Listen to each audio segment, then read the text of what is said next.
In this video, I'm going to describe the design process. It's going to be a longer video.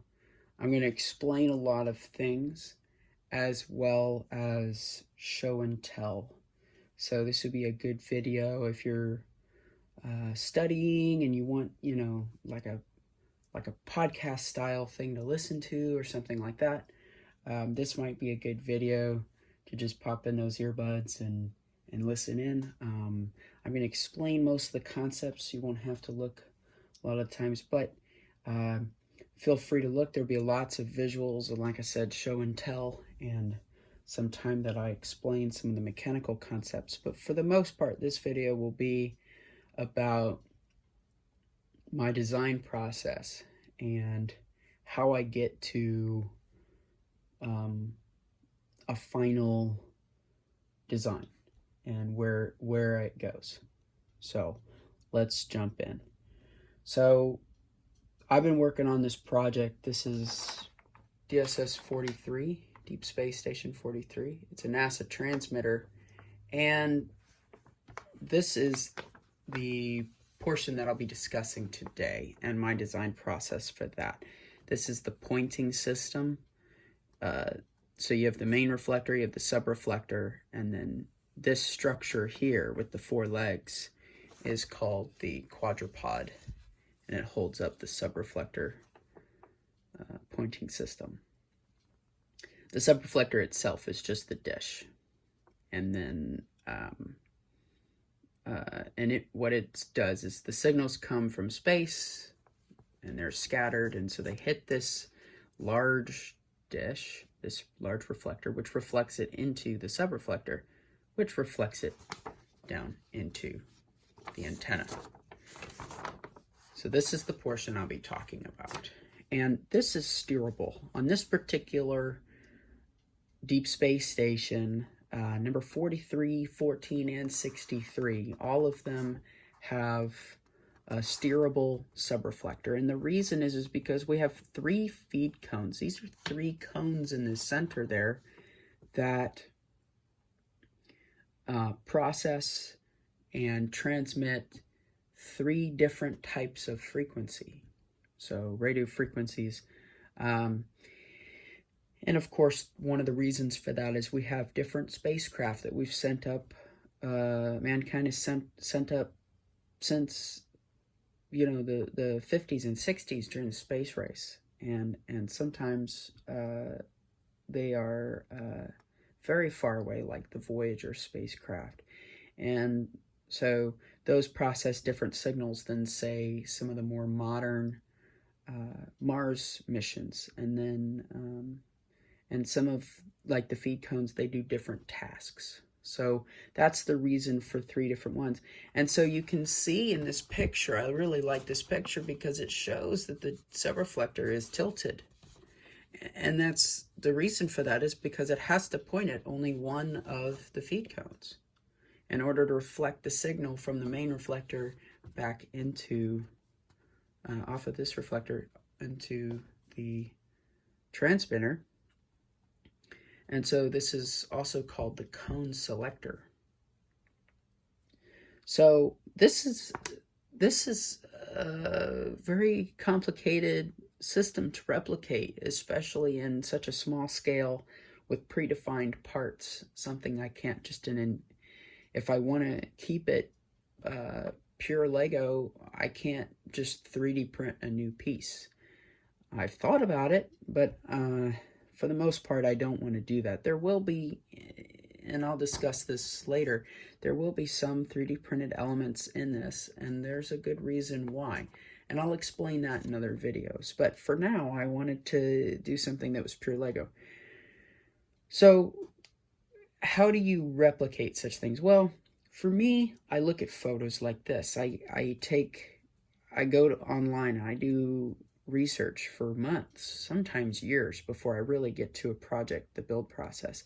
But I look at different angles and I see, okay, well, let's see if there's a photo provided online where it's face up straight, somebody's standing on this platform or on this dish and they took a photo straight up.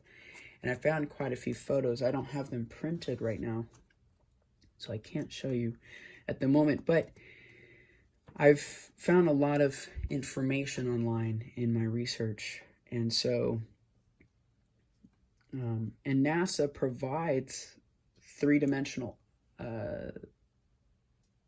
models that you can pan around and move and zoom in and look at different aspects of it on their website, and I'll include links for that in the description, at least the one for this antenna. And that allowed me to zoom in and see some of the detail, but a lot of it I had to read user manuals and how it talks about how this works. Well, I was asking an engineer once who's worked on this before, how do they move this? Because it's great to have one of my best resources has been people that have worked with the real thing. And the engineer told me, well, they just have 3, 4, 5, 6, something like that, several giant hydraulic solenoids, most likely. He wasn't exactly certain, but that move this, where there's actuators that move this whole thing. I said, okay, thank you for the information. Well, I went home thinking about it, and there's not really a way that I could replicate that because there is a design constraint that I have. The reason that I want this to move is the whole thing's going to move. It's going to elevate the main reflector. It's going to rotate the azimuth bearing, which is the based on the compass, is this rotation here, where it spins here on the azimuth bearing. And so this subreflector moves, and I wanted to capture that in the build. The whole thing will be powered by a Mindstorms EV3, and that allows me to have 4 sensor inputs and 4 motor outputs, or lights. If I want to add lights to it, I can do three motors and a pair of lights or something like that, or multiple lights.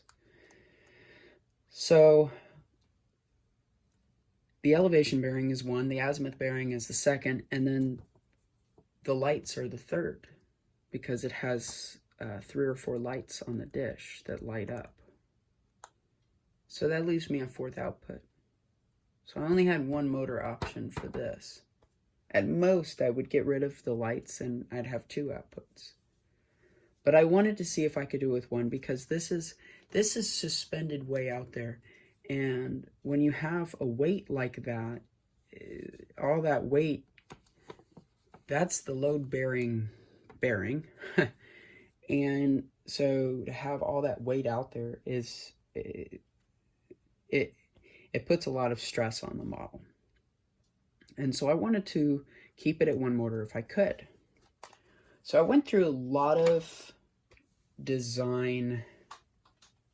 some interesting designs. And I want to walk through a couple of them, some of the prototypes, and then I'll get to what I eventually came up with.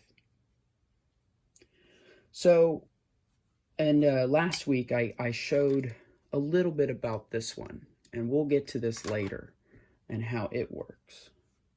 But for now, let's talk about how my thought process works on something like this, and some of the lessons that I learned. Because this channel, I want to show really cool creations. I want to share my own models and designs, but I also really want people to learn from my mistakes and learn from the lessons that I can teach. And so if I have an opportunity to provide more information on a subject that somebody's interested in, that really excites me. Being able to not just help the community, but more be a part of the community, So one of the design constraints that I have is it needs to be a single motor. Well, the second is that the movement that I need for the dish, it needs to be a sort of wobble, right? Well, that's a hard thing to replicate. Now, I could mount this on an angle and then spin it around, but the problem is that rotates the dish around. And I don't need it to spin around in a circle. I don't want it to spin around in a circle. I need it to stay locked so it doesn't turn, but it pivots. And that is a complicated movement. You know, to replicate something like this from rotational motion of a single motor. So how did I do it? Well, first I started with the basics. All right, I need a movement. I need to build a movement that does this. What are some of my options? One of the options that I thought of was taking CV axles, like this one. See if my camera will focus on that. Maybe. There we go. Nope.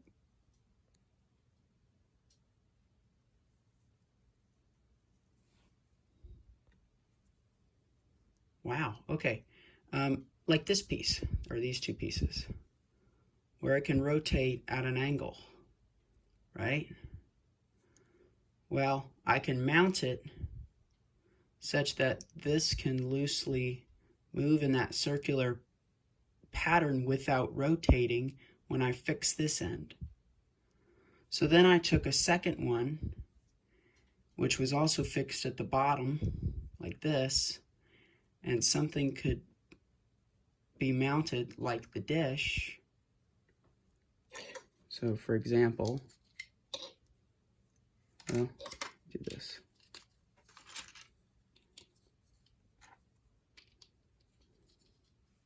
Okay, picture my finger as the other CV joint, right? Where it's fixed. It's fixed. And it moves. There are a couple problems with this, but I was on the right track. The first problem you might notice is instead of like a wrist movement, it's more like the wrist is where it's mounted and my elbow is doing the movement. And the dish is way out here. It's way out on the fulcrum, right? I think I'm using the wrong term. It's way out there. It's like a long lever, right? This would be the fulcrum. This would be the load. It's way out there. And so it has this large swing instead of swinging where I want it to swing, right here, close to the dish. So, and then the problem is, well, how do you create this movement? Well, then I decided I would rotate it in a circle. So one would be attached here. Let's see if I can find, yeah, there's a better visual, hopefully. Okay, so we've got two CV axles, right? One is rotated in a circle. It's spun, this top one is spun in a circle. This one's fixed to the ground. Let's say it's to the ground or to a frame, right? But how do you spin this in a circle without rotating this? Well, I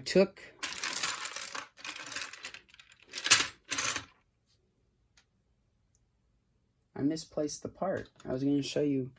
Bear with me.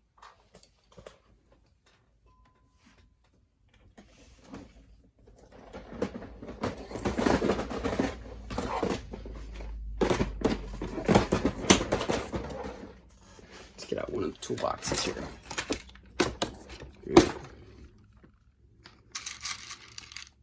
So I grabbed one of these where it's half pin, half axle. Stuck it in this end. And then I grabbed, I may have already taken this apart. Yeah, I already took it apart. Where's that wheel? This'll do. Oh, that's better. Maybe.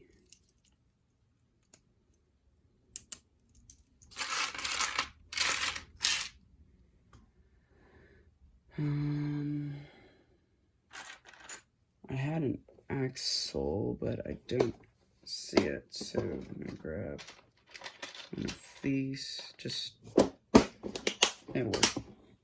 It'll work for demonstration purposes here. Okay. This isn't exactly what it looked like, but it's pretty close.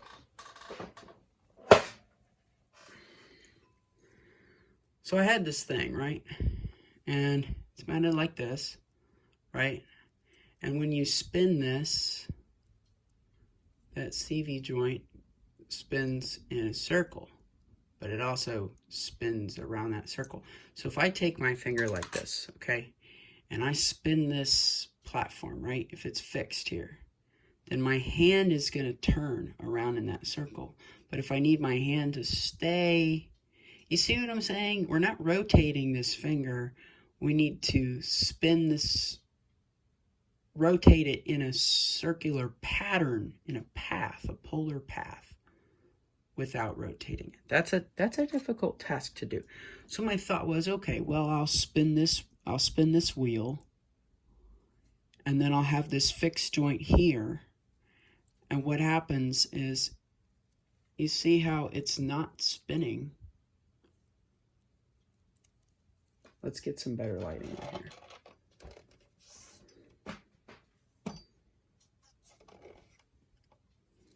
You see how it's not spinning that CV joint, the gray one on top.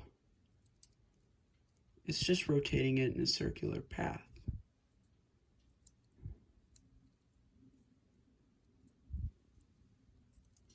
So now, if we take, say,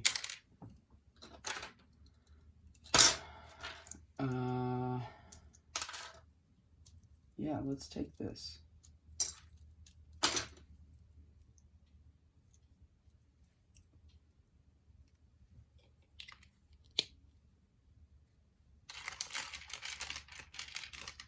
Okay.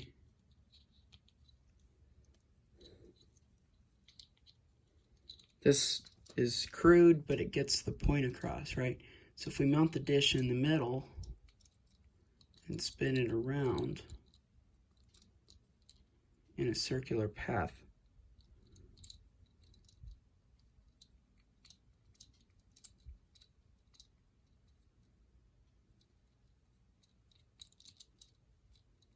you see what I'm saying?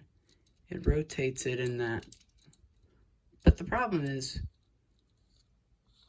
this knows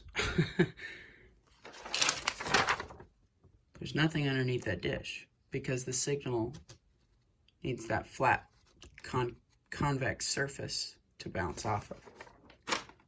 So that doesn't work.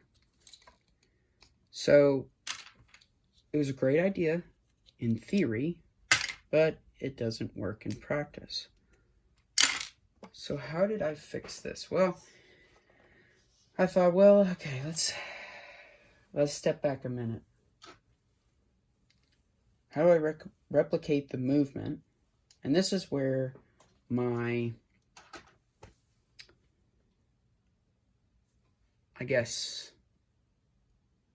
thought process, more than my design process, changed.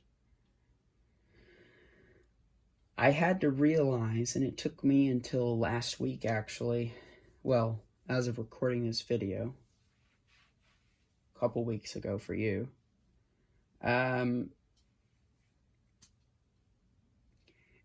it took a while to discover that I was thinking about this all wrong. What I was trying to do was replicate a device that made the movement that I was seeking, when in reality, I needed to even take this dish away, set it aside for a moment, and think about the movement itself. So to explain what I mean, hopefully explain what I mean, I know what movement I want to accomplish. I know the end result. I also know that my constraints are I need to have nothing underneath the dish, and I need to create this movement with a single rotation of a motor, similar to this, for example. So that movement, that rotational movement, needed to be translated into this wobbling movement without rotation. Okay, so fact check. That's what I need. So what do I have available to me? Well, I know the parts that I have available to me. I know the lessons that I've learned from dealing with those parts. But what I needed to stop doing was being so scientific. And I know this is not a rule of thumb. I'm not meaning to... I don't want you to take this as, you're thinking about this all wrong. No. I was thinking about it all wrong for this application. But maybe you can apply it. I don't know what your situation is, but hopefully this helps someone.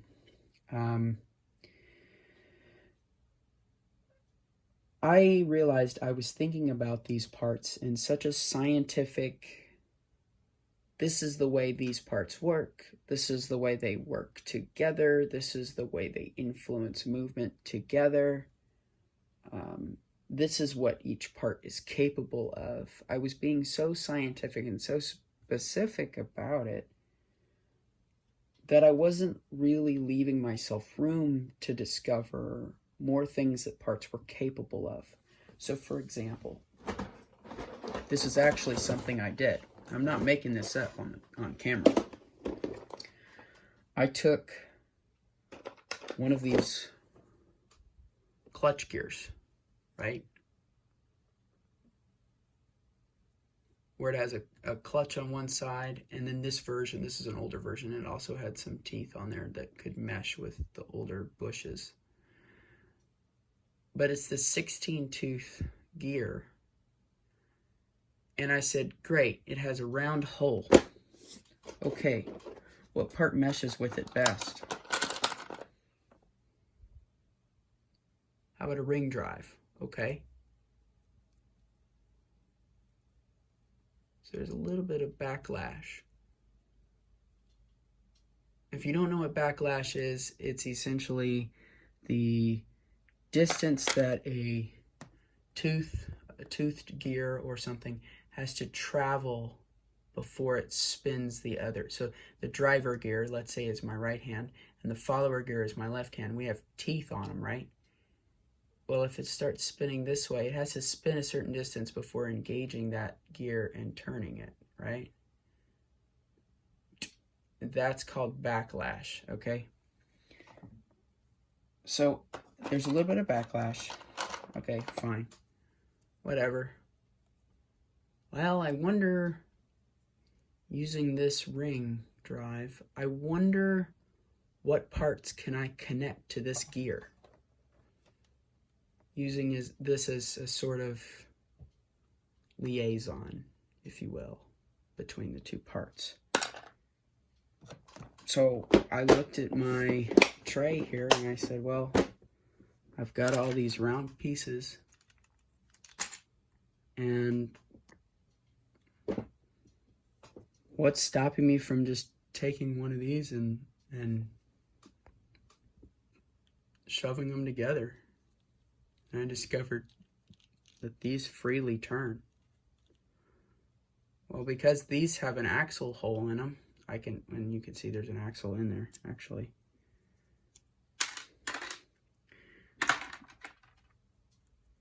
It freely turns, which means that I can connect this with an axle to something say something that doesn't need to turn.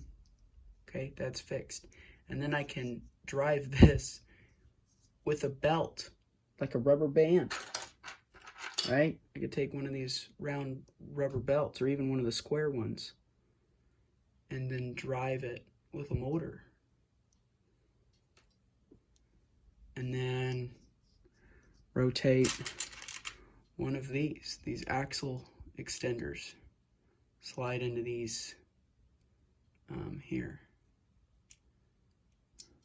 right?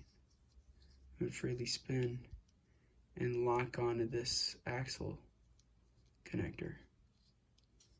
So now I've got two different connections. Now the question was, how do I connect those together and keep them from sliding apart? And when I started thinking about, well, I probably can't use it for this application, but let me just throw the pieces together just to see what happens. I came to a point where I was sort of at a loss and I knew it was okay. I didn't know what to do, so I started throwing pieces together just to see what I could learn. With the application of this build, the subreflector module, but with the idea that, well, maybe it's a different application. Maybe I use it for something else. And so I started throwing pieces together and I learned a lot. And I learned a lot about belt drives.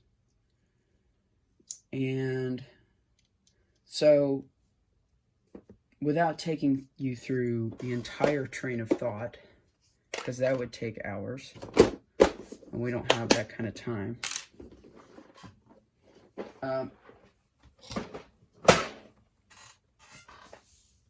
Let's get down to what I realized I could try. Anybody want to guess what this is? Yeah, these are magnets.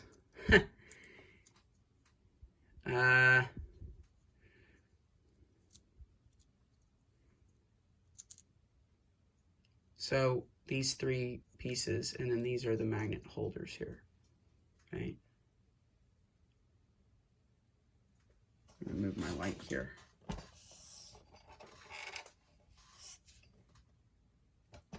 Maybe.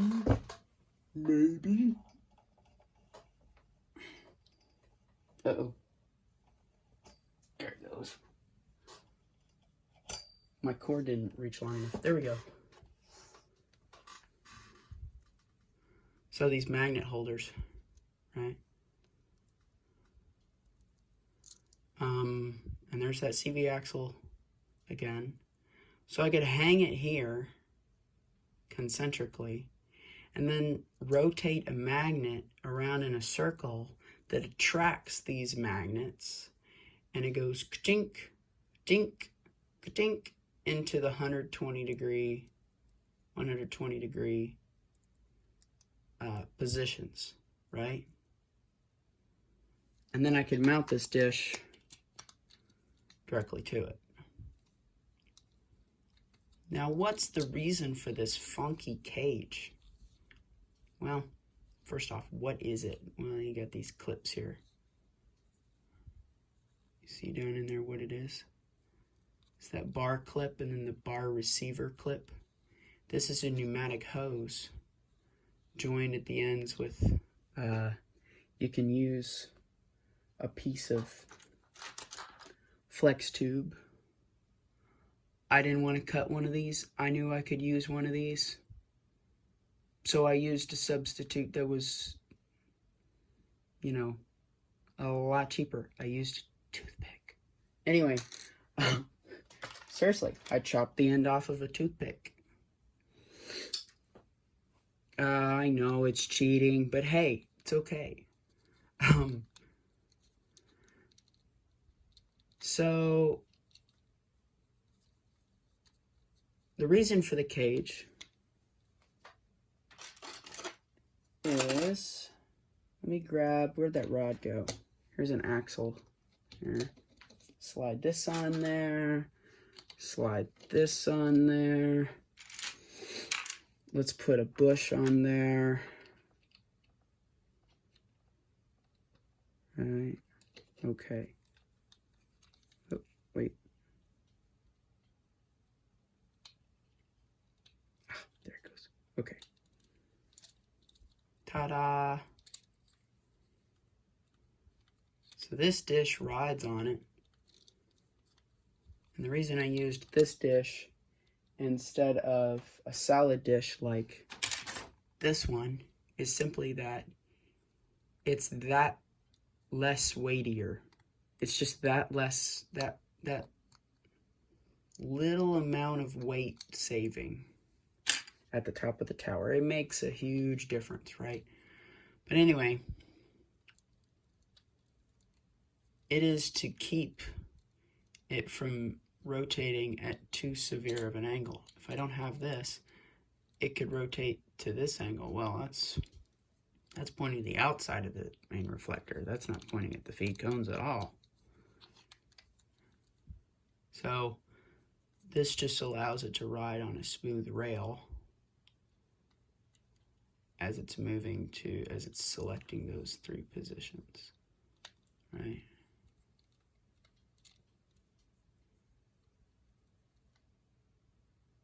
So the only problem with this, and I almost went with this, there's one problem.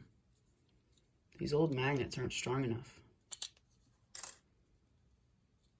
So I tried to use all Lego. Then I thought, well, I'll just use 3 neodymium magnets. I'll glue them in there. Yes, I know you're probably going, what? No, don't glue your Lego.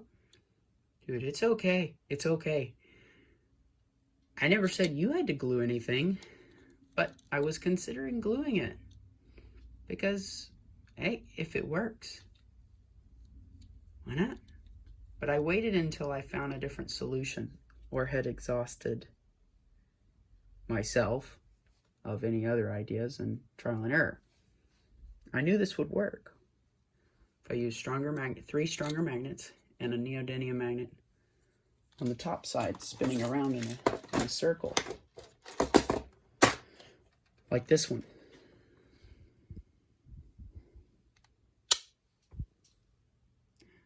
The problem is this antenna